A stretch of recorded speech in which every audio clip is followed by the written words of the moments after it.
आरोप कोणावर केला? रामावर. दोषी कोण आहे? सीता दोषी असली तर. पण तिला वाचवण्याच्या नादात आपण रामावर आरोप करतोय ते गीतकाराच्या संगीतकाराच्या कोणाच्याही लक्षात आलं नाही, ऐकणाऱ्याच्याही लक्षात आलं नाही. आलं होतं का? प्रामाणिकपणाने वाटलं का बरं असं? कारण आम्हाला सगळ्यांना एक वाईट सवय अशी लागली की आपला गुन्हा आपली चूक दुसऱ्याच्या डोक्यावर टाकायची. वाल्मिकी रामायणात अशा अनेक गोष्टी नाहीच आहेत, पण त्या रामकथा म्हणून सांगितल्या जातात. आम्ही त्याला मान ठेवतो. मग तो प्रसंग नेमका काय? अर्धाधिक प्रसंग बरोबर आहे, सत्य आहे. पण तिथे लक्ष्मणाने वनदेवींना सांगितलेलं आहे किंवा बाकीच्या पशुपक्ष्यांना सांगितलेलं आहे की आता हिच्या रक्षणाची जबाबदारी तुमच्यावर आहे. या प्रसंगाला धरून धर्मपालनाचा विचार आपण करूया. त्या अद्भुत रामायणामध्ये प्रसंग दिले, कुठं गमतीशीर आहे. मी म्हटलं रामायण बरीच आहे, अध्यात्म रामायण आहे, अद्भुत रामायण आहे. अद्भुत रामायणामध्ये असा प्रश्न विचारलाय, रामाने पोपटाचं रूप धारण केलं. अद्भुतच आहे. त्यामुळे काय? आणि राम तिथे नाही तसा, कारण ते झाडावर बसले पोपट म्हणून, आणि लक्ष्मण आणि सीता तिथे बसलेले आहे. तर तो पोपट लक्ष्मणाला प्रश्न विचारतोय की बाबा रे, एक तरुण स्त्री, नीट समजून घ्या, एक तरुण स्त्री आणि एक तरुण पुरुष वनवासामध्ये एकांतात बसलेले असतील तर त्याचा अर्थ काय होतो? विचारणाऱ्याच्या मनात नेमका काय विचार होता ते मी सांगू शकत नाही, पण आपल्याला त्याला काय म्हणायचं असेल याची थोडीशी कल्पना आली असेल. पण त्याला लक्ष्मणाने दिलेलं उत्तर अतिशय समर्पक आहे. हा असा प्रश्न अद्भुत रामायणाला का विचारावा लागला? कारण रामकथा बदलत बदलत बदलत अलीकडच्या तरुण तरुणींचं जे काही चालतं, कुठे चालतं ते मी सांगत नाही. शहरातल्या लोकांना त्याची माहिती आहे, कॉलेजमधल्या सुद्धा. त्या दृष्टीने त्यांनी पाहिलं. त्याला उत्तर देण्यासाठी यांनी लक्ष्मणाच्या तोंडी शब्द लागले. लक्ष्मण म्हणतोय ती तरुणी त्याची माता असेल आणि तो तिचा पुत्र असेल तर असं काही होणार नाही. लोकांच्या मनात लक्ष्मण आणि सीतेबद्दलची शंका निर्माण होणं हा आमचा मुळात अधर्म आहे, कारण आम्ही आमच्या दृष्टीने त्यांच्याकडे पाहिलं. आता याला रामायणात संदर्भ असा पाहिजे ना, कुठेतरी मूळ रामायणात तो आहे. वानर समूहाची भेट झाल्यानंतर, वनवासात असताना सीतेला पळवल्यानंतर सुग्रीवाने ते दागिने आणून समोर ठेवले आणि विचारलं, हे त्या तुमच्या पळवलेल्या सीते त्यांच्या पत्नीचे आहेत का बघा. त्यावेळेला लक्ष्मणाने एक उत्तर दिले की मी फक्त आणि फक्त माझ्या आईच्या पायातले पैंजण ओळखू शकतो, बाकी काही ओळखू शकत नाही. मला कानातली कुंडल कशी आहे, गळ्यातले हार कसे, त्याच्याबद्दल माहिती नाही. मोठ्या भावजाईचं आणि छोट्या दिलाचं नातं कसं असलं पाहिजे याचा दाखला आहे. हे धर्मपालन आहे. किती बारकाव आहे त्याच्यात. एक छोटासा प्रसंग आहे, त्या प्रसंगातला हा छोटासा भाग त्याला जोडून आलेला. एकीकडे मराठी गीतकार काय लिहितोय, त्याला संगीत दिलं काय आम्ही ऐकतोय आणि आम्ही ऐकून सोडून देतोय. अद्भुत रामायण त्याच्यावर आधारित काही प्रश्न विचारताय आणि मूळ रामायण ते वेगळं सांगताय, पण ते अद्भुत रामायण पटेल असं सांगताय. म्हणजे अद्भुत रामायण या ठिकाणी तरी मूळ रामायणाच्या बरोबर आहे. पण रामाला 350 बायका होत्या असं म्हणणाऱ्या रामायणाच्या बाबतीत काय करायचं? असं आहे. 200 भाषांमध्ये 40 प्रकारच्या रामायणाचं भाषांतर 90 साली झालेलं माझ्या कानावर आलं. तसा काय म्हणतात तो दिशाचर म्हणा किंवा वेदांनी आज्ञा दिली ना, चरो ती चरो हे बघा म्हणून, तसा सारखा प्रवास करणारा माणूस आहे आणि प्रवासात आपल्या काही गोष्टी शोधत असतो, समजून घेण्याचा प्रयत्न करतो. काही समजतात, काही समजत नाही. एकपत्नी व्रत ज्यांनी अखंडपणे सांभाळलाय म्हणून ज्याने अश्वमेध यज्ञ करण्याच्या वेळेला दुसऱ्या पत्नीला स्वीकारलं नाही, सुवर्णाचा पुतळा बनवला सीतेचा, त्या रामाच्या 350 बायका होत्या असं म्हणणाऱ्याला काय म्हणणार आपण? संत श्रेष्ठ तुकाराम महाराजांच्या भाषेत सांगायचं असेल तर तुका म्हणे ऐशा नरा मोजून माराव्या पाहिजे. धर्मपालनाचा विचार करताना धर्माची गती ही अतिशय गहन आहे. गहन असं म्हणण्याचं कारण असं आहे की आम्हाला धर्म माहितीच नाही. हिंदू, मुसलमान, पारशी, ख्रिश्चन, शीख, जैन, बौद्ध हे धर्म नव्हे, ही विचारधारा आहे. जाणीवपूर्वक बोलतोय, हे झाली तरी चालेल, ही विचारधारा आहे.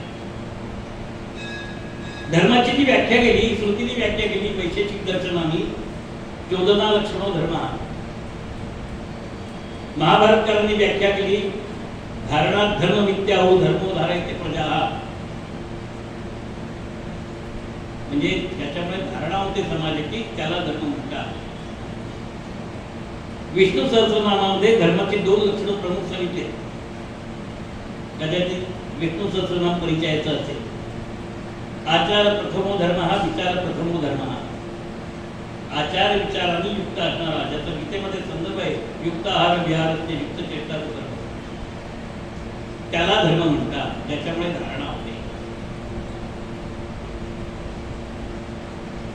आता वेगळ्या दृष्टिकोनातून ज्यावेळेला आम्ही रामाकडे पाहतो किंवा रामायणाकडे पाहतो, त्यावेळेला मगाशी सांगितल्याप्रमाणे हा पूर्णपणे इतिहास आहे आणि रामांचा राज्याभिषेक झाल्यानंतर लिहिला गेलेला इतिहास आहे. त्यावेळेला वाल्मिकी हयात होते आणि राज्याभिषेकानंतर 12 वर्ष सीता वाल्मिकींच्या आश्रमात राहत होती. रामाची मुलं जन्माला आल्यानंतर ती मोठी होईपर्यंत. त्यामुळे रामकथा वाल्मिकींना जेवढी नक्की माहिती होती तेवढी अन्य कोणालाही माहिती नाही. त्यामुळे रामायणाच्या बाबतीत बोलायचं असेल तर वाल्मिकी रामायण हाच एकमेव पर्याय आहे.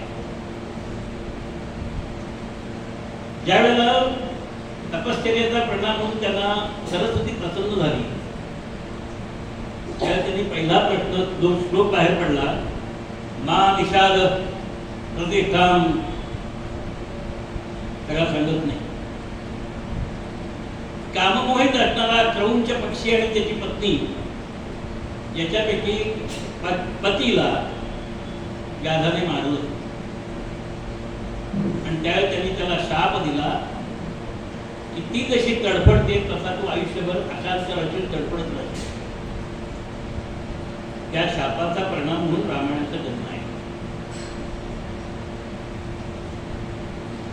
अशाच प्रकारचा शाप राजा दशरथाला मृगेच्या वेळेला दिलेला आपल्याला आठवत असेल. श्रावण बाळाची कथा सगळ्यांना माहिती असेल. पाटलांचं त्याच्यावरचं सुंदर काव्य आहे. शर आला तो धावणी आला काळ, विवळला श्रावण बाळ, हे आई घे दीर्घ फोडणी आग, तो पडला जाऊन झोप. खूप छान गाणं आहे. म्हणजे तिथे सुद्धा शापकथा आहे, पण शापाचा परिणाम म्हणून राम, लक्ष्मण, भरत आणि शत्रुघ्न या चौघांचा जन्म आहे. इकडे जी शापकथा आहे त्या शापकथेचा परिणाम म्हणून वाल्मिकी रामायण जन्माला आलेला आहे. वाल्मिकी रामायण या सगळ्या रामायणामध्ये मी फक्त आणि फक्त सुरुवातीला आजच्या दिवसात तरी राम आणि त्याचं कुटुंब यांचा परस्परांशी असणारा संबंध, हा धर्मसंबंध कसा असायला पाहिजे याबद्दल, कारण धर्माचा अर्थच आचार आहे. हिंदू संस्कृतीमध्ये अविभक्त कुटुंब पद्धती अस्तित्वात होती. कायद्याच्या भाषेत बोलायचं असेल तर जॉईंट हिंदू फॅमिली आणि त्याचा सक्सेसर म्हणजे जो वारस असायचा, जो प्रमुख पुरुष असायचा, तो एकत्र कुटुंबाचा पुढारी म्हणून मोठा मुलगा हा वारस म्हणून असायचा आणि तो बाकीच्यांचा सांभाळ करायचा. हे सांगायचं कारण ही गोष्ट आपण लक्षात ठेवली पाहिजे. आज आपली कुटुंब विभक्त होत आहे किंवा कुटुंबच अस्तित्वाला आहेत का असा प्रश्न पडावा असं सगळं आचरण आपलं आहे. एक काळ असा होता की आई बाबा आणि मुलं ही वेगवेगळी राहत होती. त्याच्यामध्ये टीव्ही मध्ये दिवाळीमध्ये गाणं लागलं होतं. पहाटगणी करतात ना, आपल्याकडे पहाटगणींचा उत्सव होतो, त्याच्यात आपलं एक गाणं लागलं होतं. ती म्हणते त्याला वेगळं राहण्यात कसं सुख आहे हा त्या गाण्याचा विषय. त्यालाही बरं वाटायचं वेगळं राहिलं की आपल्याला आपल्या मनासारखं वागता येतं. आणि मग शेवटी काय ती म्हणते, सुरुवातीला म्हणते ऊन ऊन खिचडी साधूच सतू, वेगळं राहण्यात आनंदच खूप. आपल्या प्रेस ना, बाकीच्यांचं करायला नको, कोणाचंच करायला नको. तो हवा पण त्याच्या आई बाबा नको. आता आणखीन पुढचं आलंय, तो पण नको आणि पुढचं पण नको. म्हणजे 1957 साली ज्या वेळेला कुटुंब नियोजनाचा कायदा अस्तित्वात आला त्यावेळेला 3 नंतर मुळीच नको. मधल्या काळामध्ये 2 झाले की लांबवा, 3 नंतर थांबवा असा विषय आला. आणि आता 1 नंतर मुळीच नको आणि आता एकही नको अशा अवस्थेत आम्ही पोहोचलो. असं झालं तर भविष्यात या मंदिरात उत्सव साजरे करायचे कोणी, बोलायचं कोणी आणि ऐकायचं कोणी. पण आम्ही काही विचार करत नाही, कारण विचार करायची आमची पात्रता नाहीशी करण्याचा सातत्याने प्रयत्न या वेगवेगळ्या विषयांच्या माध्यमातून झाले. तर त्याचे कुटुंब आहे अविभक्त कुटुंब. दशरथ राजाच्या प्रमुख 3 स्त्रिया कौसल्या, सुमित्रा आणि कैकेयी. या 3ही स्त्रियांचं आचरण वेगवेगळं आहे. वरवर पाहता तिघी सख्या बहिणींप्रमाणे राहत आहेत. चौथी असले तरी चौथी मत्सर नाही, समजून घेण्याचा विषय आहे. घरातल्या एखाद्या पुरुषाने दुसऱ्या एखाद्या बाईजवळ गप्पा मारल्या तरी आमच्या बायकांच्या मनात वाटेल ते विचार येतात. संवाद हा फार पुढचा विषय आहे. इथे चौथी मत्सर नाही, पण त्याच कौशल्येकडे यज्ञयाग ती करत असे, ती स्वतः श्राद्ध करत असे. हा रामायणातला संदर्भ आम्हाला कोणी सांगितलं का? मग स्त्रियांना अधिकार नव्हता असं म्हणणारे काय बोलतात? रामायण काय वाचलं ते? ही कौशल्या तिचा ज्येष्ठ मुलगा, म्हणजे मुलगा एकच पण तो ज्येष्ठ असल्यामुळे ज्येष्ठ मुलगा श्रीराम. दुसरी जी पत्नी आहे सुमित्रा, तिची 2 मुलं भरत आणि लक्ष्मण आणि शत्रुघ्न. मी थांबलो मुद्दाम प्रतिक्रिया अनुभवायची होती चेहऱ्यावरची. कैकेयीचा एकच मुलगा आहे. सांगणारे सांगतात कैकेयीचे 2 आहेत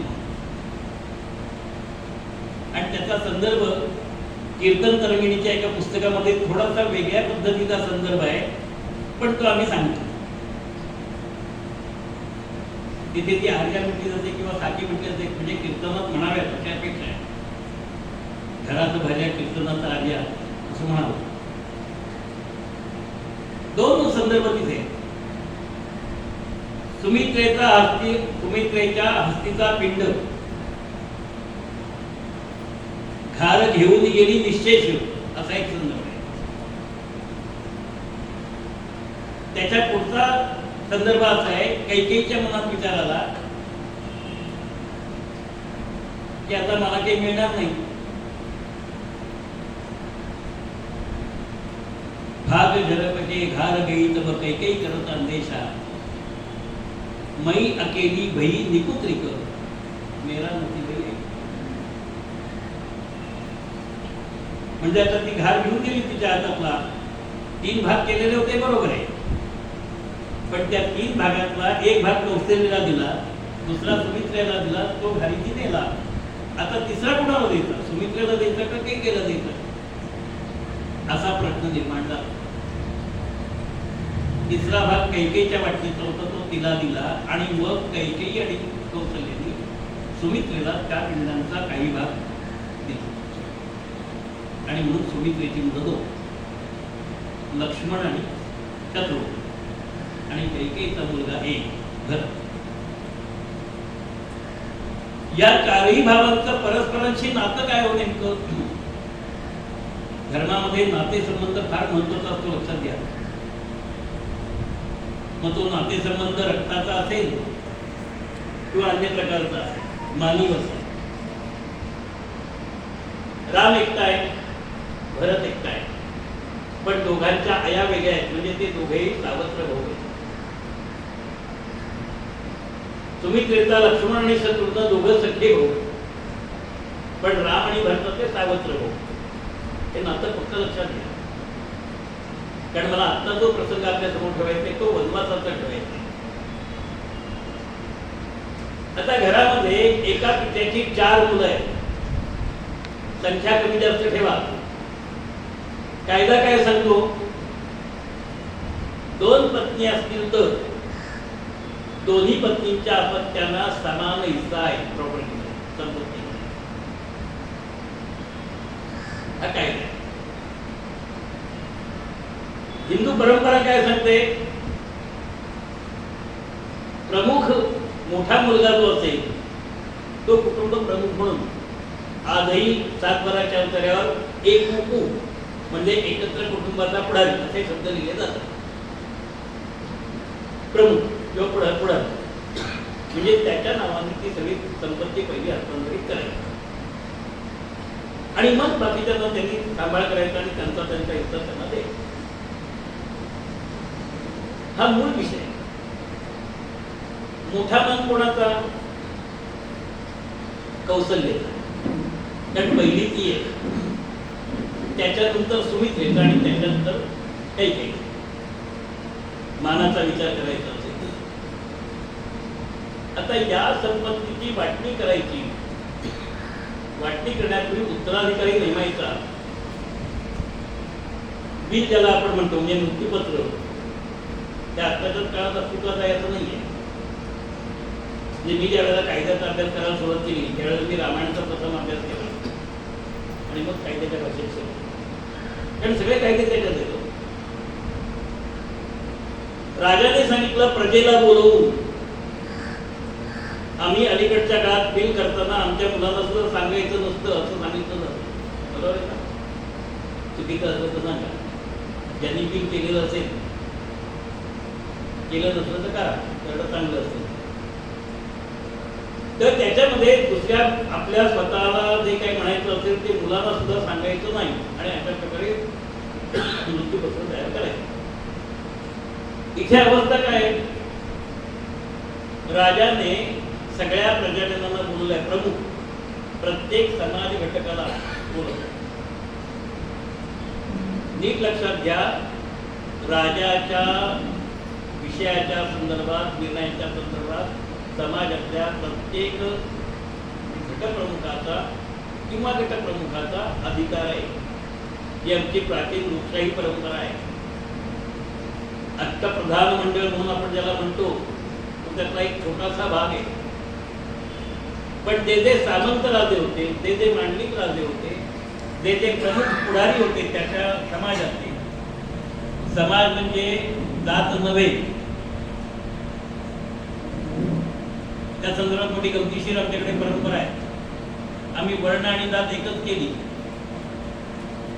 ही वर्ण आणि जात एक करताना गीतेच्या एका महत्वाच्या श्लोकाकडे आमचं दुर्लक्ष झालं. तो श्लोक चातुर्वर्ण्यं मया सृष्टं गुणकर्म विभागशः, त्याच्याकडे दुर्लक्ष केलं.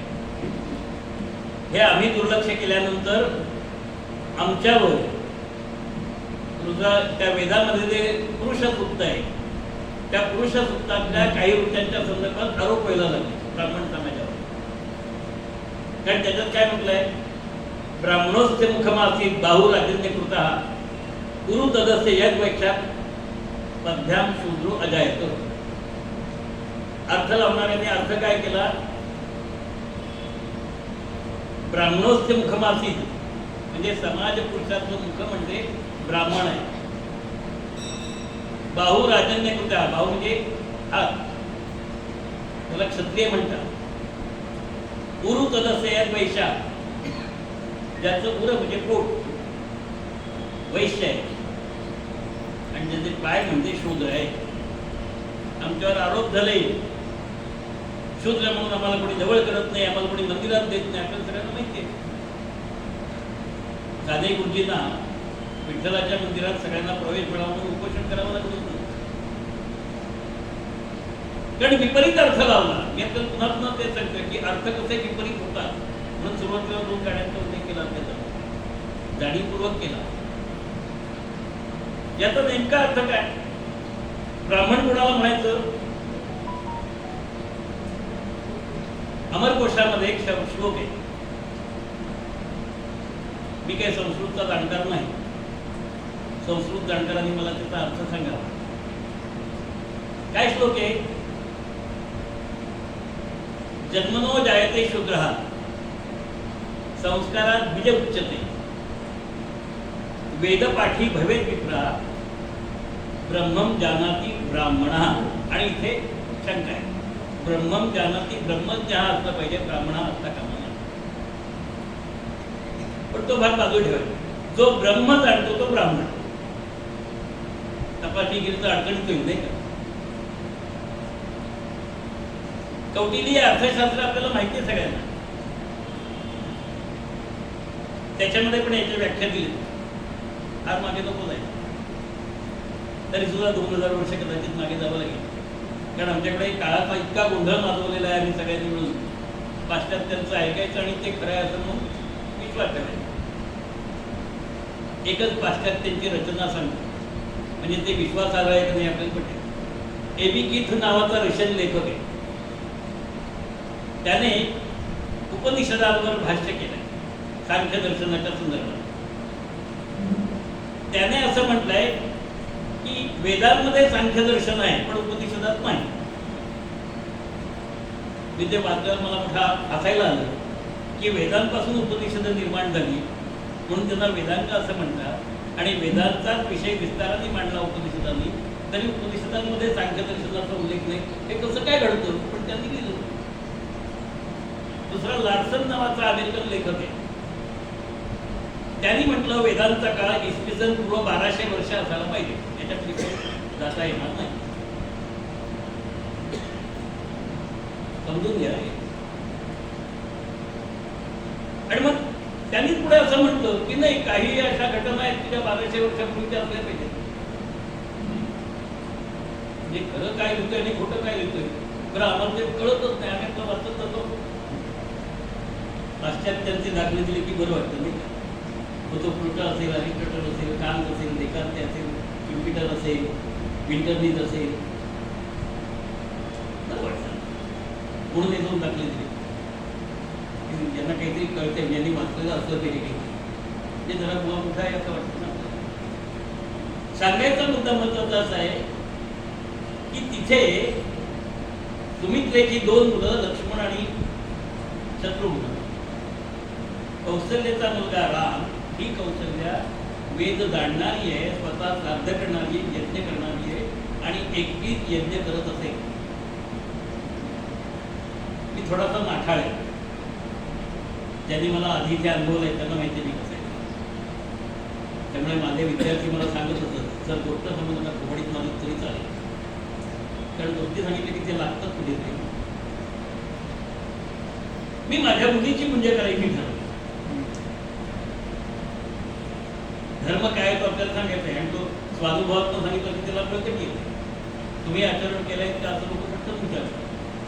यज्ञाच्या आदल्या दिवशी मी गणेश याग करायचं ठरवलं. स्त्रियांनी ऐका आणि स्त्री मुक्तीवाल्यांना सांगा. स्त्री मुक्तीचा बडेजाव मिळवणं सोपं आहे, खोटं बोलणं आणि फसवणं अधिक सोपं आहे, पण सत्याला सामोरं जायचंच नसतं. आणि ती जुनी गोष्ट आहे असं म्हणतो की झालं. मी तो गणेश याग माझ्या आईच्या एकटीच्या हाताने करून घेतला आणि त्यावेळेला ब्रह्मणस्पती सूक्ताचा हवन करायला 3 स्त्रियांना बोलवलं होतं कॉलेजच्या मध्ये.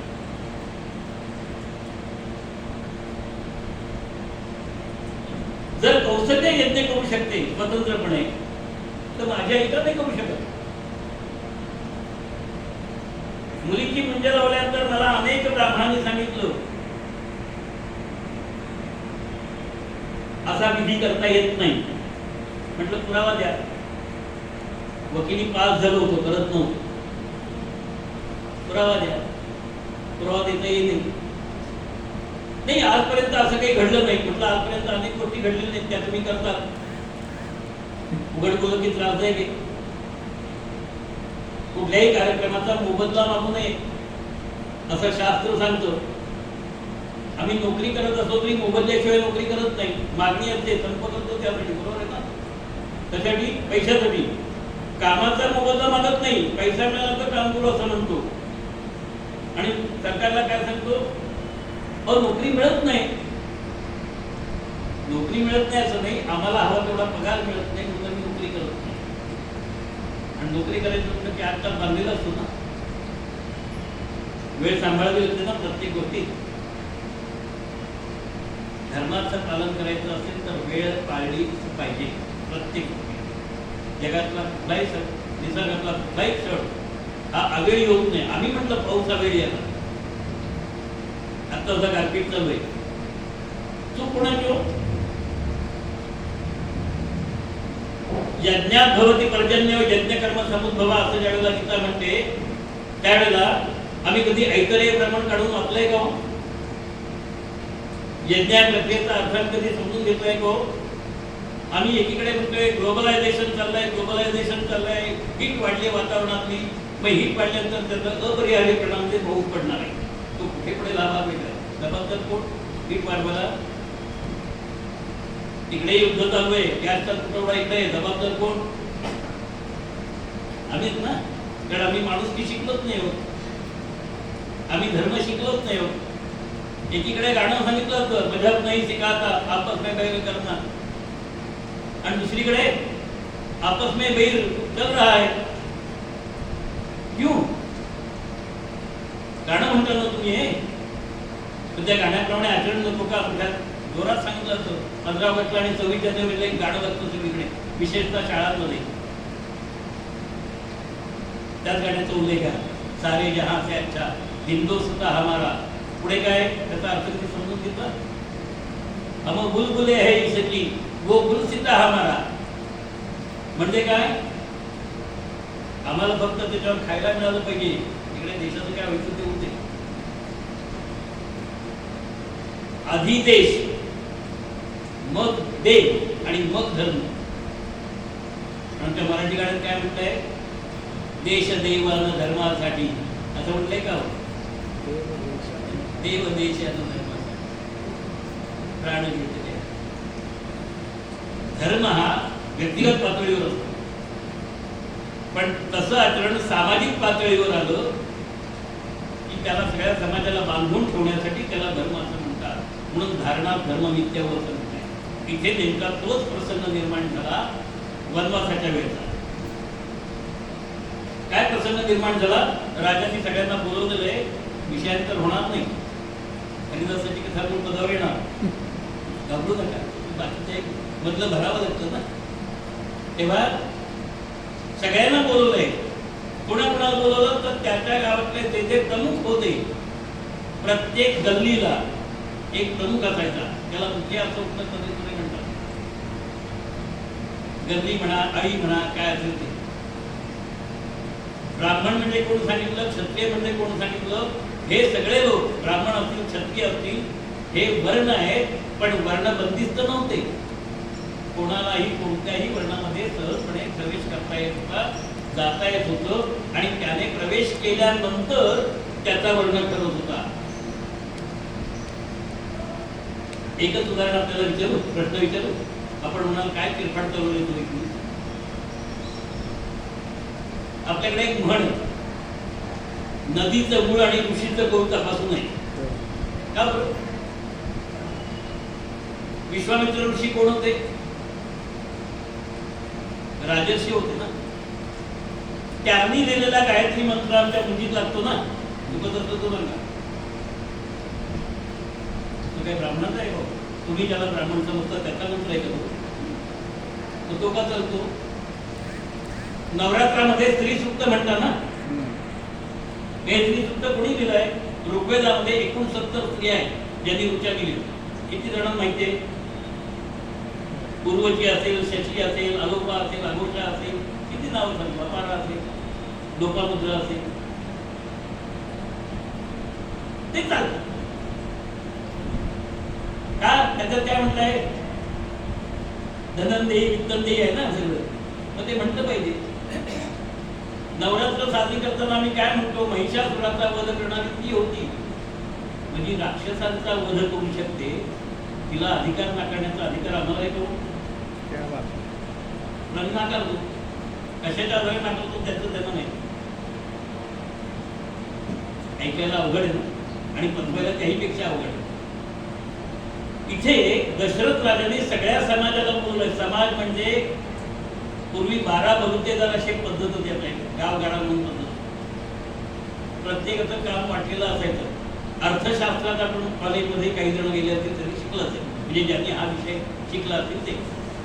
11वी 12वीला कॉमर्स आणि आर्ट्सला सक्तीच आहे, सायन्सला काहीच सक्ती नाही. आणि सायन्स म्हणजे काय मला अजूनही कळलं नाही.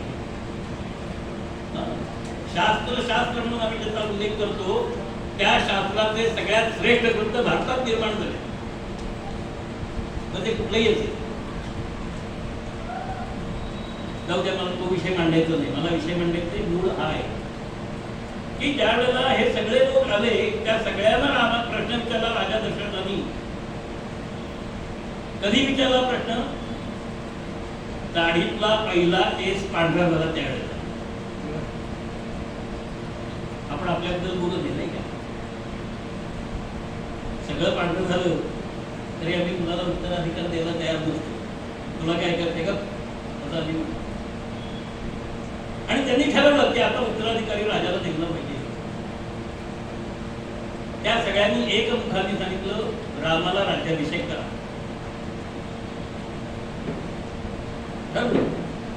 कारण प्रजेचा कोणाचाही विरोध नाहीये.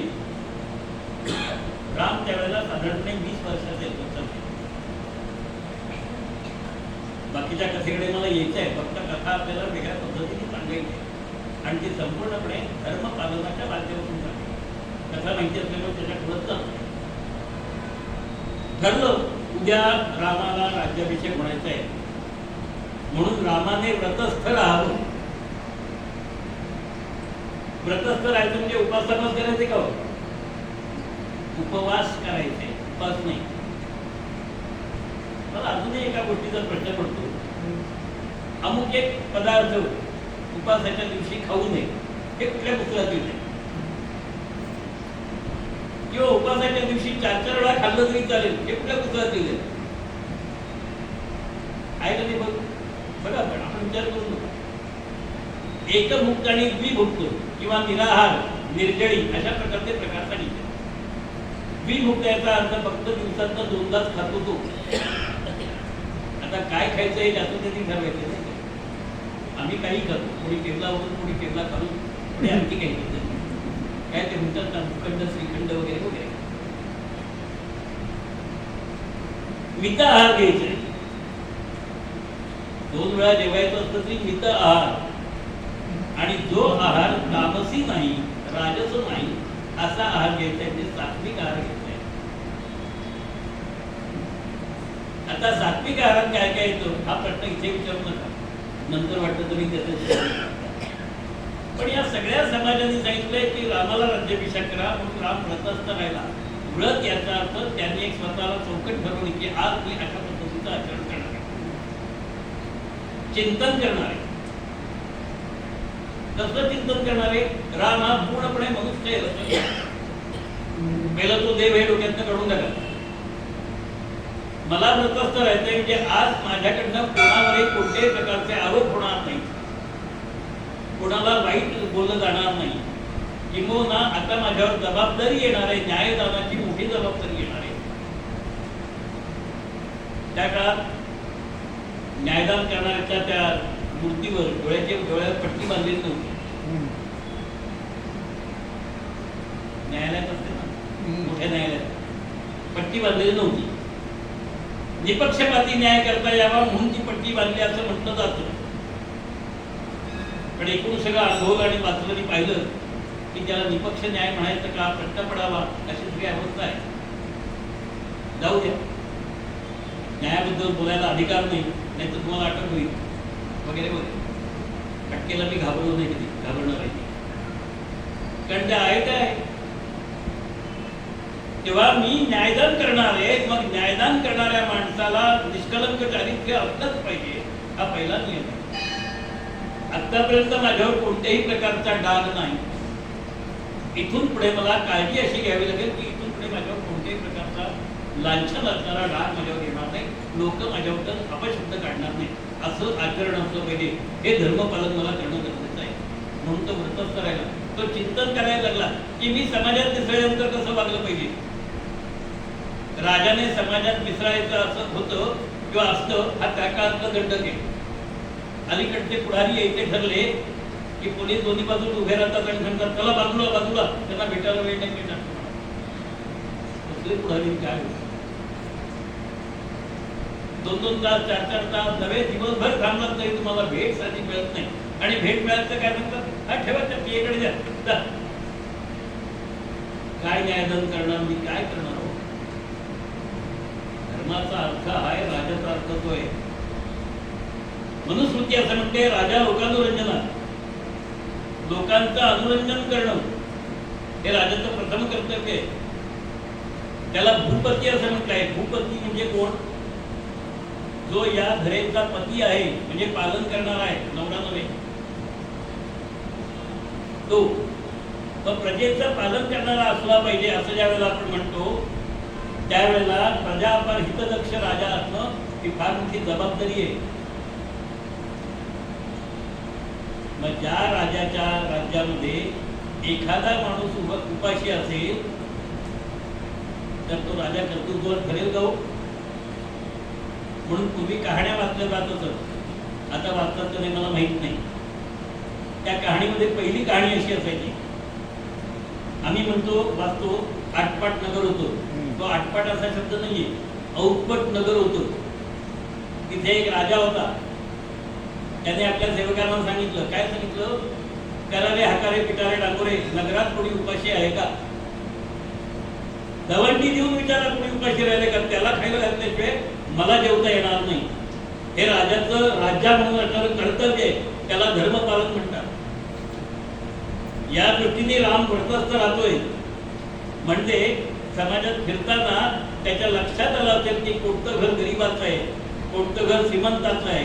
मग त्या गरीबाच्या घरी उद्या तून पेटणार आहे कधी हे मला बघायचं आहे. मी राजा झाल्यानंतर उत्तराधिकारी झाल्यानंतर त्याची काळजी मला घ्यायची आहे. एवढा विचार ते छोट्याशा व्रतस्थ या शब्दामध्ये. आणि केवळ तेवढंच व्रतस्थ नाही, इथून पुढे राजा समाजाचा सेवक असतो, नोकर असतो थोडक्यात. आणि म्हणून राजाला स्वतःचं जीवन नसतं. त्यामुळे इथून पुढे मी कधीही अवेळी कुठली गोष्ट करणार नाही, याची जबाबदारी माझ्यावर येणार आहे. ते मला शिकायचं आहे. एक मराठीतलं गाणं पुन्हा सांगतो, मला आवडत नाही स्वतःला. ही गाणी सगळ्यांना माहिती आहे आणि ती गाणी आपण छान ऐकलेली आहेत, म्हटलेली सुद्धा असतील वेगळ्या ठिकाणी. रामाला ज्या वेळेला ऋषींकडे पाठवलं, वसिष्ठ महर्षींकडे शिकण्यासाठी गुरुगुरी पाठवलं, त्यावेळेला कौसल्या मात्र ऋषीचे पाय धरते आणि काय म्हणते, त्या माझ्या रामाला साखर साय, कौसल्या धरिते ऋषीचे हे पाय, त्या माझ्या रामाला साखर साय. कोणाकडे जायचंय, गुरुंकडे. आणि खायला काय द्या त्याला, शक्य आहे का हो. गाणं लिहिलं म्हणून म्हटलं की गाणे लिहिणारे ते आहेत आमच्याकडे, कुठे काय ते गायक आहेत, गीतकार आहेत, सगळं आहे, सगळे मोठे. आम्ही ती गाणी अगदी आवडीने म्हणतो आणि ऐकतोय. पण त्या गाण्याचा अर्थ आम्ही समजून घेतला का, तसा व्रतस्थ राम राहिले याचा अर्थ आम्ही समजून घेतलाय का. इथून पुढे माझं स्वतःचं असं वैयक्तिक जीवन नाही. हा पहिला धडा शिकायचा म्हणून तो दिवस संपूर्णपणे तशा प्रकारचं आचरण मी करणार आहे. पण हे करण्यापूर्वी रामाला त्या सभेमध्ये बोलू कशासाठी? बाबांनी परस्पर निर्णय घेतला असता तर काही बिघडलं असते भाऊ. आपण म्हणतो का नाही बाबांना भीती तो निर्णय आम्हाला चालेल. उत्तराधिकारी म्हणून त्याला बसवायचंय. एखादी गोष्ट आपल्याला कोणी द्यायला लागल्यानंतर आपण ती स्वीकारण्याची आपली पात्रता आहे का हे तपासावं लागतं ना. आपण कधी तपासतो का हो? अमुक एक पुरस्कार मिळणार आहे, मी पात्र आहे का त्याला? बरं तो पुरस्कार घ्यायचा. पण आधी पुरस्काराचं कसं असतं मी सांगत नाही आपल्याला. तर आम्हाला बोलवलं आणि आम्हाला सांगितलंय की या लोकांचं असं म्हणणं आहे. माझी इच्छा जरूर आहे पण लोकांनी त्याला मान्यता दिलेली की उद्या तुला सकाळी राज्याभिषेक होणार आहे, तू तयार आहे. तर आम्हाला सांगितलंय समाजाचा आग्रह असेल, समाजाची मागणी असेल तर मला ती नाकारता येणार नाही. केवळ वडिलांची इच्छा म्हणून नाही, समाजाची मागणी आणि तू म्हणजे वडिलांच्या इच्छेपेक्षा समाजाच्या इच्छेला जास्त महत्व धर्म पालन करणारे होते. ठरलं. ही गोष्ट सीतेला कळली. आपल्या नवऱ्याचा उत्तराधिकारी म्हणून जरा समारंभ होणार आहे, बायकोला किती आनंद झाला असेल नाही गो. सत्कार, राजा होणारे, मग मी महाराणी होणारे, पट्टराणी होणारे, ते काय अर्थ नाही. रामाने एका शब्दात, साध्या शब्दात तिला सांगितलं, प्रजेचं असं म्हणणं आहे की उद्या माझा राज्याभिषेक व्हावा आणि बाबांची तशी इच्छा आहे तेव्हा तुम्ही त्याप्रमाणे वागतात. सीता शिकलेली आहे, लक्षात घ्या. आता शिकलेली म्हणजे काय, शाळेतलं सर्टिफिकेट नव्हतं तिच्याकडे. कारण सर्टिफिकेट असेल तर शिकलेलं असं समजायचं. आमच्याकडे प्रकार परंपरा आमची अशी आहे का तुमच्याकडे डिग्री आहे का तो तुम्हाला नोकरी मिळेल, डिग्री आहे का तर तुम्ही शिकलेला आहे. म्हणून कीर्तन करायला सुद्धा डिग्र्या घ्याव्या लागतात, शिकावं लागतं कीर्तन. काय शिकतात आणि काय शिकवलं जातं तुम्ही म्हणत असत ना, आमच्याकडे पाच काढे. पण ती शिकलेली आहे. काय काय शिकले? सगळं शिकले. पुढे उभ्यात येणार आहे काय काय शिकले, कसं शिकले. शस्त्रास्त्र विद्या सुद्धा शिकलेली आहे. आता शस्त्रास्त्र विद्या काय घरात बसून शिकली का? स्त्रियांना शिकवलं जात नव्हतं असं म्हणणाऱ्यांसाठी हा प्रश्न आहे, किंवा स्त्रियांना अधिकार नाही असं म्हणणाऱ्यांसाठी हा प्रश्न आहे. शिकली कुठे? बाण चालवला काही घरातल्या घरात. खाली जसं एका बाजूला टीव्ही असतो आणि मुलं घरात बॉलनी खेळत असतो. माई वडील रागवतात, ए तो टीव्ही फुटेल ना, इकडे धक्का लागेल ना, तिकडे धक्का लागेल ना. कारण जागाच नाही, अंगणच नाही. पनवेलमध्ये किती ठिकाणी अंगण शिल्लक राहिलं आहे. संशोधनाचा विषय व्हावा. मुलांनी खेळायचं कुठे? खेळ मुलांनी खेळायचं नाही. मग काय, सगळ्या स्पर्धात्मक परीक्षांमध्ये भाग घ्यायचा आणि पहिला नंबर मिळवायचा. आई वडिलांचा आग्रह, पहिला नंबर आला पाहिजे, पहिला नंबर आला. आणि मग तो येण्यासाठी काय काय करतात, त्याला धर्म म्हणायचं का? मुलांचं बालपण हरवून घेणारी आई धर्माचं पालन करते का? भांडायला हरकत नाही माझ्याशी नंतर. आजचा दिवस आहे ते असं वाटत नको नंतर कसं बोलायचं. बरं भांडण आहे ना प्रत्येक विषयाचं. सीतेला सांगितलं आणि राम ठीक झालं, विषय संपला. आईला कळलं, कौशल्यला. घरामध्ये देव होता, त्या देवाची पूजा केली आणि निर्विघ्नता व्हावी अशा प्रकारची प्रार्थना केली. फार मोठी जबाबदारी माझ्या मुलावर पडते. आईला कळलं होतं की माझा पती आता रिटायर होतोय, बरोबर ना? मराठीत बोललं की बरं असतं, नाही तर निवृत्त होते म्हणजे काय हो? त्यापेक्षा हा शब्द किती सोपा आहे, रिटायर. उच्चाराला अजिबात अवघड नाही, कारण निवृत्त म्हणजे तो डबल यावा लागतो ना, तो असतो. आणि भू कसा म्हणायचा, अडचण असते.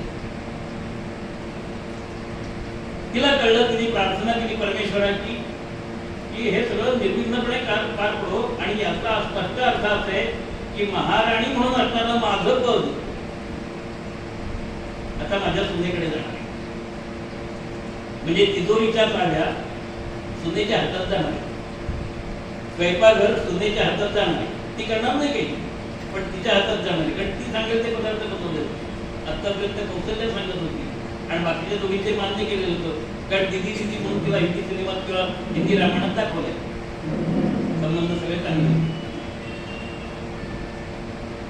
कोणत्याही प्रकारची कटकट न करता, खळखळ न करता तिला आनंद व्यक्त केला आणि तिने सीतेलाही उपदेश केले तिथे की आता तुझी जबाबदारी वाढली, आतापर्यंत ही जबाबदारी माझ्याकडे होती, आता तुला ती सांभाळायची. कारण जबाबदारीचं वाटप आहे. आमच्याकडे काय माहितीये का, आम्हाला 2-3 शब्द इंग्रजीतले माहिती आहे. रेस्पॉन्सिबिलिटी असू दे, नका लक्ष देऊ. आपण कुठे बसलो, काय बसलो, कसं आचरण केलं पाहिजे हे तुला कळावं लागतं. त्यासाठीचा सगळा विषय. रेस्पॉन्सिबिलिटी, लायबिलिटी आणि ड्युटीज, राईट्स असे 4 शब्द. आज आम्ही सगळे राईट्स साठी वाटतो, म्हणजे हक्कांसाठी वाटतो. ड्युटी म्हणजे कर्तव्य आम्हाला माहितीच नाही, रेस्पॉन्सिबिलिटी जबाबदारी माहितीच नाही, पत्ताच नाही. आणि लायबिलिटी कुठली नको आहे. आता रेस्पॉन्सिबिलिटी आणि लायबिलिटीचा अर्थ एक करायचा असेल तर तुम्ही करा, पण कुठल्याही शब्दाला समानार्थी शब्द नाही. शाळेत शिकत असलो तरी सुद्धा. उदाहरणार्थ पंकजला कमळ हा पर्यायी शब्द आपण देतो, बरोबर आहे ना. पंकज या शब्दाचा निश्चित अर्थ माहिती का आपल्याला, चिखलात उगवतो ते, आणि कमळ हे चिखलात उगवतो म्हणून कमळ म्हटलं तरी चालेल, त्याला पर्यायी शब्द. ज्ञानेश्वरांची एक ओवी आहे, कमलकंद आणि दर्दुरी नांदणुक एकाची घरी परी परागू सेविते भ्रमरी येला चिखलाची उडे. म्हणजे चिखलामध्ये कमळ पण असतं आणि बेडूक पण असतात. आता पंकज म्हणजे कमळ म्हणायचं का बेडूक म्हणायचं, ठरवा. पर्यायी शब्द आहे का आपण ठरवा. अलीकडच्या काळात आईला पर्यायी शब्द मधल्या काळात मम्मी होता, बरोबर ना. आता मॉम, मम्मी म्हणजे काय, कधी डिक्शनरी उघडून पाहिली का. उरलेलं प्रेत म्हणजे मम्मी. आणि आम्ही मोठ्या आईला आमच्या मोठ्या आनंदाने मम्मी म्हणत होतो का नाही. तिला बिचारीला काही कळत नव्हतं, कदाचित कळत असले तरी फॅशन आहे, चालत. धर्मपालन आहे का. जिवंत माणसाला मम्मी म्हणणं हे धर्मपालन आहे का. किंवा माझी जबाबदारी, राणी म्हणून असणारी जी जबाबदारी आहे, ती जबाबदारी मला आता तुझ्याकडे द्यायची. मग राणी म्हणून जबाबदारी कोणती आहे. जसं कुटुंबामध्ये स्त्रीची जबाबदारी कोणती आहे. पूर्वी अशी पद्धत होती की सगळ्यांचं भोजन झाल्याशिवाय स्त्रीने जेवायचं नसे. योग्य होती का योग्य होती बात बाजू ठेवू, तो चर्चेचा विषय. का बरं असं होतं. ती अन्नपूर्णा आहे, जर कमी पडलं तर पुन्हा बनवून त्यांना द्यायचं आहे. ती जर जेवत बसली असली तर त्या बाकीचा उपाशी उठावं लागेल, ते होऊ नये म्हणून ही पद्धत. शक्ती म्हणून किंवा दासी म्हणून नव्हे. आणि तशीच वेळ आली, तिला जर काही शिल्लक राहिलं नाही तर ती उपाशी राहत होती. नवऱ्याची दासी म्हणून नव्हे, पुन्हा करावं लागेल आपल्याला आणि एकटीला जेवावं लागेल, ते होऊ नये म्हणून आम्ही त्याचे अर्थविपरीत लावायला सुरुवात केली. ही सगळी जबाबदारी तिने सीतेला सांगितली. तो दिवस संपला, रात्रही संपत आली. ही आनंदाची वार्ता आपल्या पट्टराणीला देण्यासाठी, म्हणजे लाडकी राणी म्हणून काही होती, तरुण होती, सुंदर होती, शूर होती, तिला सांगण्यासाठी म्हणून दशरथ राजा तिच्या महालात गेला. पण तिथे काम आधीच मंथरेने गुंतलेलं आहे आणि त्यामुळे ती क्रोधागारात बसली होती. आपल्याकडे असं म्हणतात ना, घरामध्ये कोणताही शब्द उच्चारला की वास्तू तथास्तू म्हणत असते आणि तसं घडतं. म्हणून घरामधल्या सगळ्या भागात सगळ्या गोष्टी बोलायच्या नसतात, करायच्या नसतात. जसं पूर्वी घराला खोल्या असायच्या, आता घरच नाहीये. होम आणि हाऊस मधला फरक आपण कधी समजून घेतला का हो? बघा, विचार करा. पर्यायी शब्द वापरतो आपण, होम आणि हाऊस. त्या घराची खोलीच नाही शिजले होतात. त्या घराला खोल्या असायच्या, शेतघर वेगळा असायचं, मालघर वेगळा असायचं, देवघर वेगळं असायचं, कोटी पडवी असायची. अलीकडच्या काळात नव्हते. आता काहीच राहिलं नाही. आता फ्लॅट आणि ब्लॉक. शेजारी काय चाललंय आम्हाला माहित नसतं, कारण शेजार धर्मच माहित नाही आम्हाला. ती क्रोधागरात बसलेली होती. राजा विचारतोय ही अवस्था का झाली, काय असं घडलं, माझ्याकडून काही चुकलं का? तर ती सांगते, माझ्या मुलाला गादीचा वारस करा आणि 14 वर्ष रामाला वनवासात पाठवा. बाकीचे टप्पे मी रंगवत नाही, कारण रंगवत नसून तो वेळ संपत नाही. आणि रामायणातले महत्वाचे विषय आपल्या समोर ठेवायचे. ते ऐकल्यानंतर भरताला राज्याभिषेक करायला राजा तयार आहे. आता इथे एक प्रश्न निर्माण होतो, असं वचन देण्याचा अधिकार राजाला आहे का? धर्म काय सांगतो? ज्या दशरथ राजाने सगळ्या समाजाला एकत्र करून रामाची निवड केली, त्या दशरथ राजाला रामाच्या ऐवजी भरताला राज्याभिषेक करण्याचा अधिकार आहे का? धर्म काय सांगतो?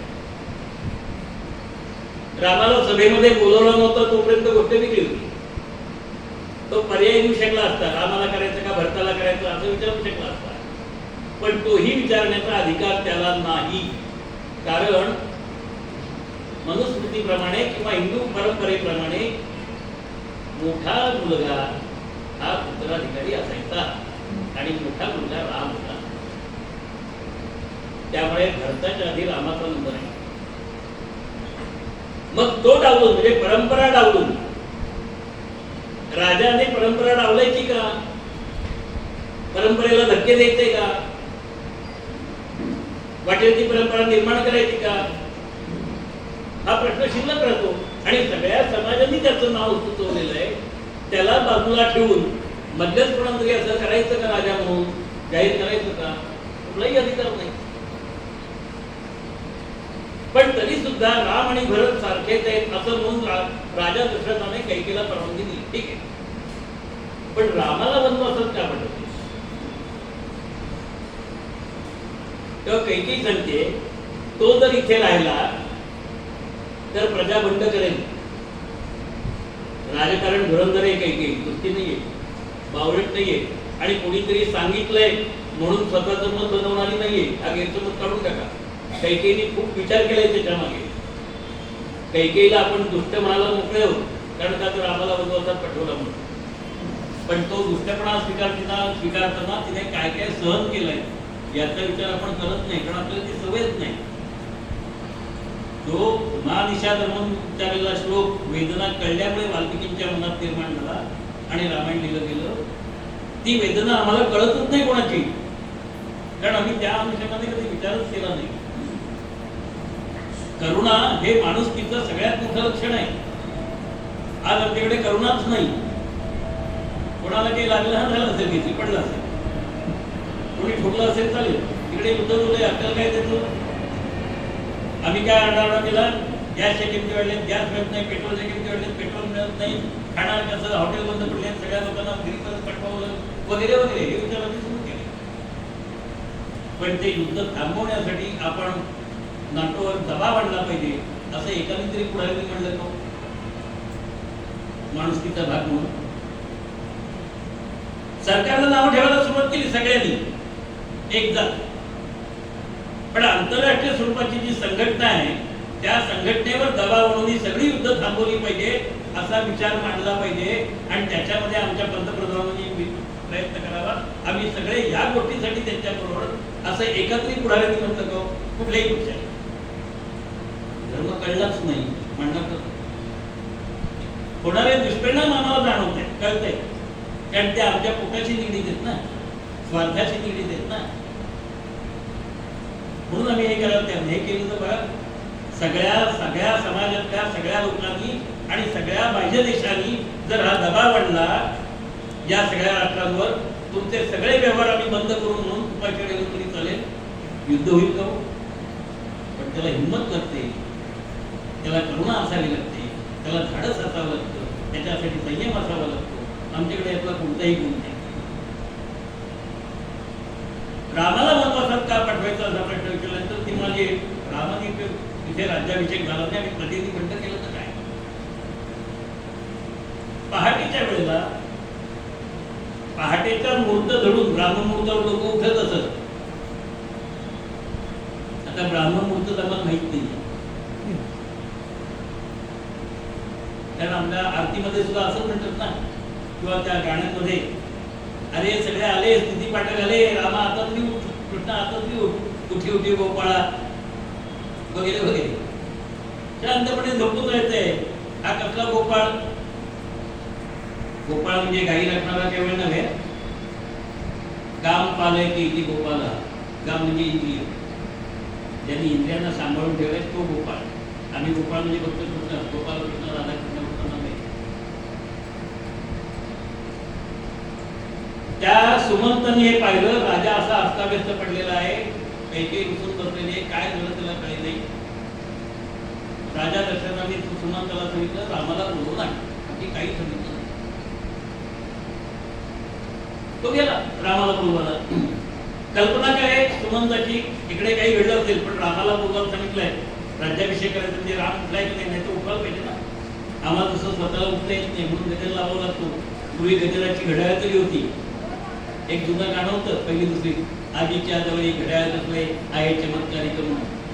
किंवा तो बाण देणारा होता कोंबडा, किती माझा कोंबडा ऐकदार चालत त्याची अशी, काय नुसतं गाणं, जणू बिहागा तिला फौज झालं त्याचं वर्णन केलं. जाऊ द्या, तर आता उठवणारा कोणी नाही, तर तुम्ही जर उठवला असं सुमंताला सांगितलं असावं, अशी कल्पना तुम्ही आम्ही केली असेल. तसं काही नाही, कारण राम रथस्थ आहेत आणि त्यांना माहिती आहे राज्याभिषेकाला जायचं असेल तर पहाटे लवकर उठून नव्हे. सगळ्याच लोकांना त्या काळातलं माहिती होतं, ब्राह्मण मुहूर्तावर म्हणजे 3:30-4 वाजता उठायचं, थंड पाण्याने नदीमध्ये स्नान करायचं, नदी स्वच्छ असेल तर, आणि मग आपली काय पूजा वगैरे होतो पुढच्या कार्यक्रमाला जायचं. नदी स्वच्छ असेल तर असं म्हणता याचं कारण आहे, आमच्याकडे एक हिंदी सिनेमा मध्यंतरी प्रसिद्ध झाला, नाव सगळ्यांना माहिती असेल, राम तेरी गंगा मैली. हे नाव ठेवणाऱ्याला काही वाटतं का हो? अशा प्रकारचं सिनेमाचं नाव राम तेरी गंगा मैली. रामाची गंगा मैली कधी नव्हती, आम्ही केले मैली ती. पण रामावर आरोप ठोकला, राम तेरी गंगा मैली. आणि आम्ही तो सिनेमा मोठ्या आनंदाने पाहिला, कारण सांगत नाही. ज्यांनी ज्यांनी पाहिला असेल त्यांनी ठरवा का पाहिला. रामाला बोलवायला गेलाय सुमंत, राम तयारीत होते. वडिलांनी बोलवल्या मुलांतर क्षणाचाही विलंब न करता मुलांनी जायचं असतं. याला पुत्रधर्म म्हणतात. आमच्याकडे धर्माचे प्रकार सांगितले, पुत्रधर्म वेगळा, पिता धर्म वेगळा, भ्रातृधर्म म्हणजे भावाचा धर्म वेगळा, भार्या धर्म वेगळा, पती धर्म वेगळा, असं प्रत्येक ठिकाणी सांगितलंय.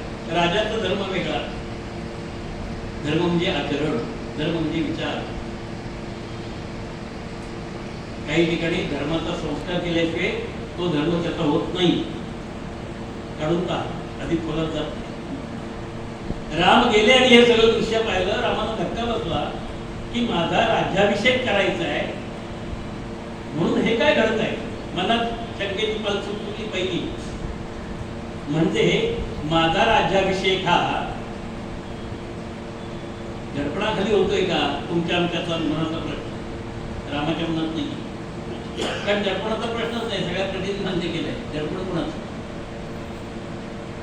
मग ही अवस्था का? बाबत मला काय झालं. आम्ही काय करतो, मुलं बाबांना काही झालं की अहो डॉक्टरकडे जा,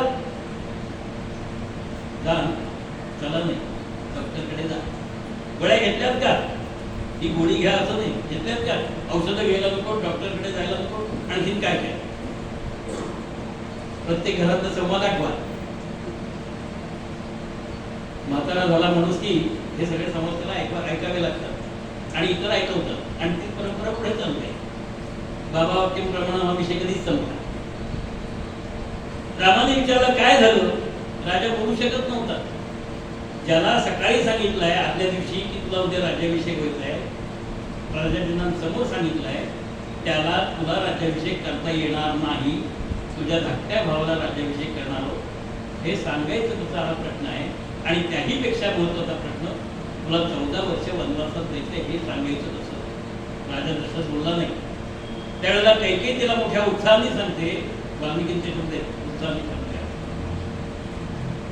की अरे रामा, तुझे बाबा बोलण्याच्या मनस्थितीत नाही आहे. दोन कारणांनी. एक तर हा विचार आणि दुसरा शॉक बसलाय, म्हणजे धक्का बसलाय. त्यावेळेला हार्ट अटॅक येत होते का नाही मला माहित नाही. आता हार्ट अटॅक येतात त्याच्यावर माझा विश्वास नाही, कारण हार्ट आहे कुठे. मधल्या काळात सगळ्या हिंदी सिनेमांनी कोणाला घेऊन टाकलाय, दिल दिया दर्द दिया, तो दिल है का. जाऊ दे, पण तिचा भाग सोडून तर ते दृश्य ती सांगते त्याला, ते बोलू शकत नाही. म्हणून मी तुला सांगते, त्यांनी मला 2 वर दिले. ते फार पूर्वी देणार होते, मी ते राखून ठेवलं होते. किती धोरणी आहे बघा.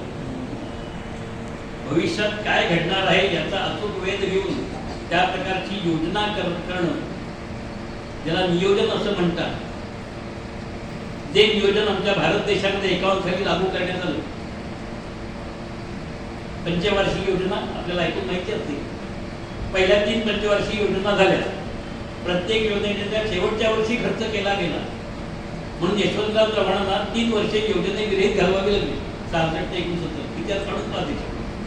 मग योजना बनवल्या म्हणजे काय, अंमलबजावणी झालीच नाही, कारण अंमलबजावणीची जबाबदारी कोणाची. निकाल देणारं न्यायालय असतो, अंमलबजावणी कोण करतो. तुमचं तुम्ही बघा, नाहीतर मग कोणाला तरी ऑर्डर घ्यायची, आदेश घ्यायचा न्यायालयात मला करून द्या मोकळं. त्याच्यासाठी पुन्हा खटले दरखास्त दाखल करा, अमुक करा, तमुक करा. वकील असते तर बरं झालं होतं, त्यांना सांगता आलं ते बरोबर आहे, हे काय तिथे बसले सिनियर मध्ये. पण ही अवस्था आहे. तेव्हा तुला 14 वर्ष वनवासात जायचंय अशी तुझ्या बाबांची इच्छा आहे आणि भरताला राज्याभिषेक करायचा आहे. राम म्हणाला आनंद आहे. रामाच्या ठिकाणी आपल्याला स्वतःला उभे करून बघा, आपण काय बोलतो असतो. तू कोण सांगणार, बाबांना सांगू देत ना. हा पहिला प्रश्न आला होता, बरोबर आहे ना. त्यांची इच्छा आहे त्यांनी सांगावी ना, त्यांनी बोलावं, आम्ही जाईल असं कदाचित म्हणू, जाईल म्हणून. पण ते का नाही सांगत. ही बाबांची आज्ञा ना, हो ठीक आहे. आणि म्हणून रामाने आपली आभूषणं उतरवायला सुरुवात केली. कारण राजा म्हणून मला उद्या अभिषेक होणार आहे, त्यासाठी आवश्यक असणारे अलंकार अंगावर धारण करणं गरजेचं होतं. ते अलंकार धारण करून बसलेला होता राम. ते अलंकार बाजूला ठेवायला सुरुवात केली. आता उंची वस्त्र नेसलेला राम आहे, ते उंची वस्त्र बदलायला पाहिजे, पण वल्कल कुठं आहे. धोरणी कैकेयीने वल्कलांची व्यवस्था आधी करून ठेवली.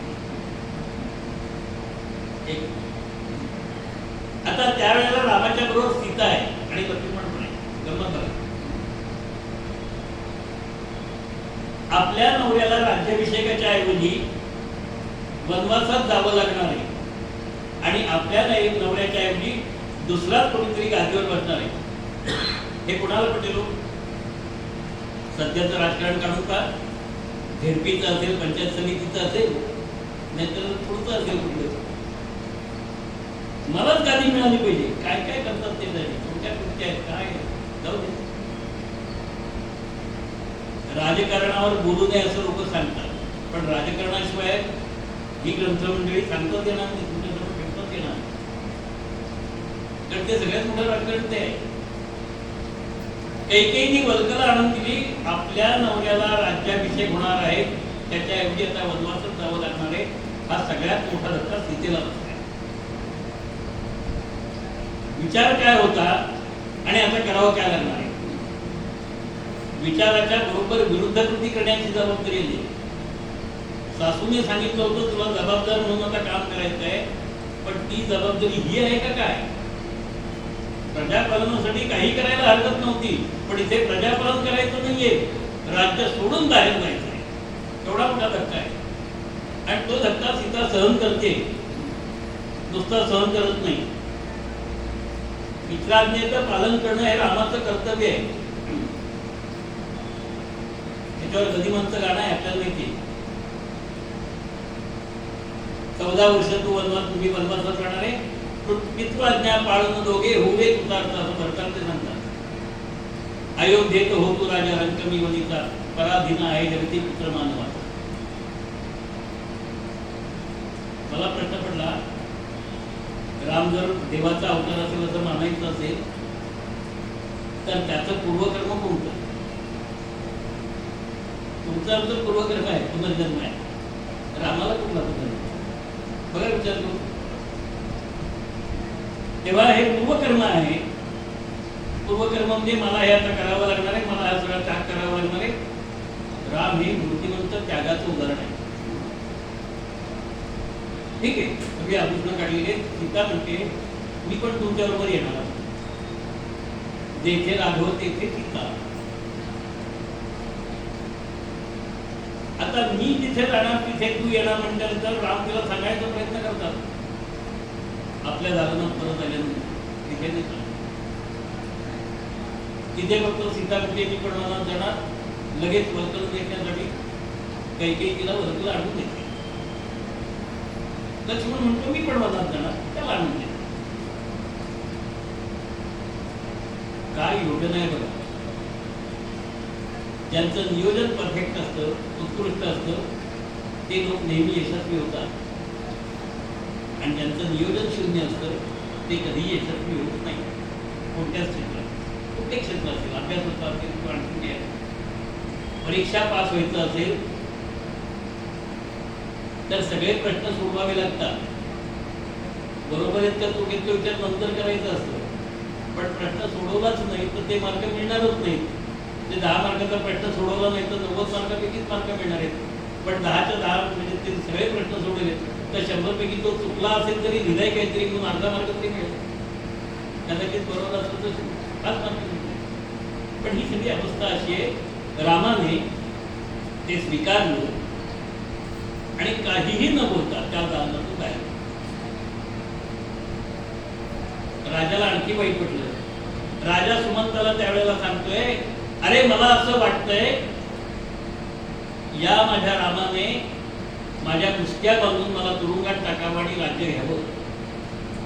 पण माझा राम असं करणार नाही, कारण तो माझा मुलगा आहे. आपल्याला प्रश्न विचारत नाही, पण प्रश्न ठेवतो समोर. आम्ही आमचा मुलगा आम्ही सांगू त्याप्रमाणे आचरण करेल हे ठामपणे सांगू शकतो का? सांगू शकत नसलो तर त्याची कारणं काय? त्याचा दशरथ म्हणजे एकमेव असा आहे की तो सांगू शकतोय होय माझा मुलगा असंच आहे. आणि त्याप्रमाणे राम निघून गेले. महालात परत आल्यानंतर सीता म्हणते मी तुमच्याबरोबर येणार. आता इथे पत्नी आणि पती धर्माचा विषय आहे. आधी वडील आणि मुलगा किंवा सावत्राई आणि मुलगा. कैकेयीचं रामावर निश्चित प्रेम आहे आणि अशा निश्चित प्रेम असणाऱ्या कैकेयीला रामाला वनवासात पाठवण्याची वेळ आली.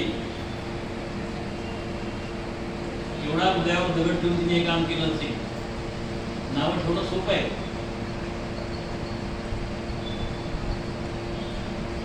ते ऐकलं रामाने. आई वडिलांचं बोलणं मान्य केलं.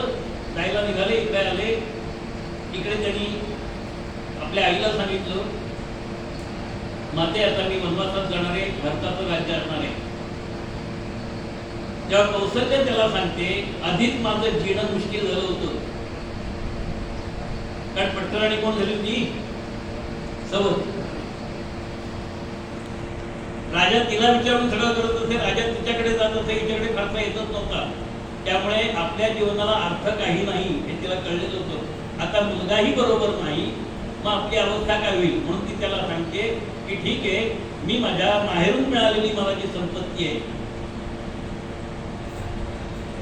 संदर्भ लक्षात घ्या, 2005 साली स्त्रियांना समान हक्क मिळाला इस्टेटीमध्ये वडिलांच्या असं सांगितलं जातं. 56 साली अशा प्रकारचा कायदा अस्तित्वात नव्हता. स्त्रियांना लग्न झालेल्या 56 सालापूर्वीच्या स्त्रियांना वडिलांच्या इस्टेटीमध्ये संपत्तीमध्ये हिस्सा नव्हता. 94 साली महाराष्ट्र सरकारने एक अधिकार दिला आणि नोशनल डिस्ट्रीब्युशनमध्ये जो अधिकार दिला तोपर्यंत स्त्रियांना वडिलांच्या संपत्तीमध्ये हिस्सा नव्हता. आमच्या स्त्रियांना त्यासाठी केवढी मोठी भांडणं करावी लागली आणि आता त्या भांडणाचं पर्यवसान काय झालं हे आपल्यापैकी काही जणांनी कदाचित अनुभवलं असेल, काही जण अनुभवतील भविष्यात, अनुभवाला लागून यायची इच्छा आहे. पण ती असं म्हणते की माझ्या स्वतःची वडिलांची जी संपत्ती आहे त्या संपत्तीतून मिळालेली काही गावं आहेत, 10 तासी आहे, त्याच्यावर मी माझी उजळण करीन, मी आता जातेच हो. त्या राम सांगतात तुला जायचं नाही, तुला इथेच राहायचंय. वडिलांकडनं संपत्ती जरूर मिळाली पण त्या संपत्तीचा वापर भांडणं म्हणून करायचं नाही. तू इथेच राहा, तुला काही वाईट कोणी करणार नाही. अगं भरत आणि मी सारखे तो मला खात्री भरतात होतो. हा राम विश्वास देतोय आपल्या आईला. त्याच्यानंतर राम आणि सीतेचं वर्णन सुरू झालं, विषय सुरू झाला. सख्या आईला एका शब्दात रामाने थांबवलं की तू असं काही करू नकोस, काही गोष्ट नाही. माझ्या हा जो प्रसंग माझ्यावर आलेला आहे तो माझ्या जन्माचा एक भाग आहे.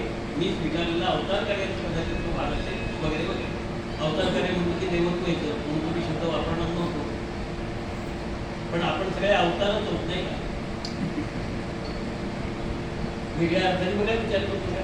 फक्त त्यांच्या अवतारात आपल्या अवतारात एक फरक आहे. ते जन्माला कशाला आले हे त्यांना माहिती होतं आणि जन्मल्यानंतर काय करायचं याचा विचार त्यांनी केला होता. आम्ही तो केलेला नाही, एवढंच फरक. अवधिक म्हणजे म्हणून खाली येणं. नाथांची एक भारुड आहे जन्मातांचं. दाजीबाच्या वाड्यात गडबड झाली, दाजीबाच्या वाड्यात गडबड झाली, माडीवरची मंडळी खाली आली, माडीवरची मंडळी खाली आली. आली आली हो भागाबाई, आली आली हो भागाबाई. तर चालीवर म्हटलं की बरं वाटतं नाही. तर ते वरून खाली आलेलं आपण सगळे. पण आपल्या जीवनाचा हेतू काय हे तुम्हाला माहितीये का? मी मनुष्य म्हणून जन्माला आलोय, मग माझ्या जन्माचा हेतू काय? घरात भांडणं करणं, शेजाऱ्याशी भांडणं करणं, नेमकं काय हेतू काय?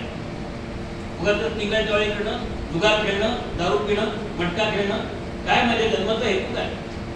माणसासारखं जगणं का इतरांसारखं जगणं?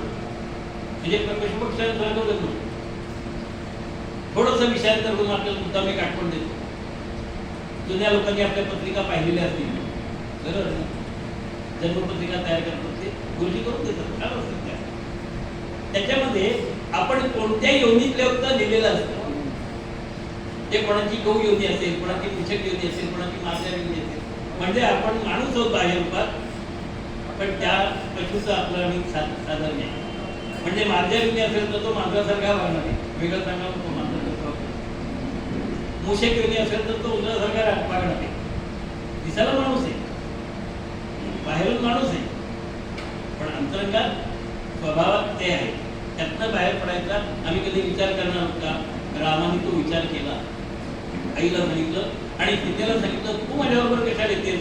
बाबांनी तुला नाही वनवासात पाठवलेलं. तेव्हा सीता म्हणते पत्नीचा धर्म काय आहे? पतीचं अनुसरण करणं. म्हणजे पतीने स्वीकारलेलं जे काही बोलत असेल ते पत्नीने आचरणात आणायचं आहे.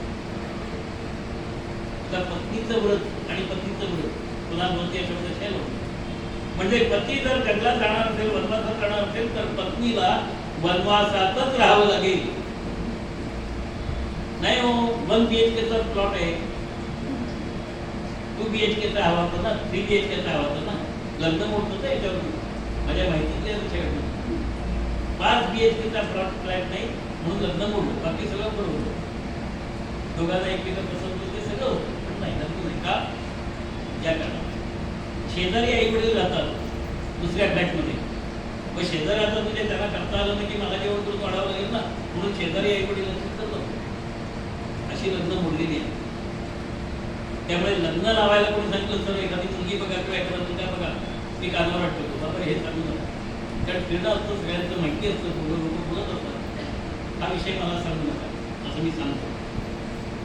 सीता म्हणते तिथे तुम्ही ज्या पद्धतीचं आयुष्य तुम्ही जगणार आहात त्याच पद्धतीचं आयुष्य मला जगायचंय. भागवतातलं सुदामाचं चरित्र काढून का म्हणजे आपल्याला कळेल.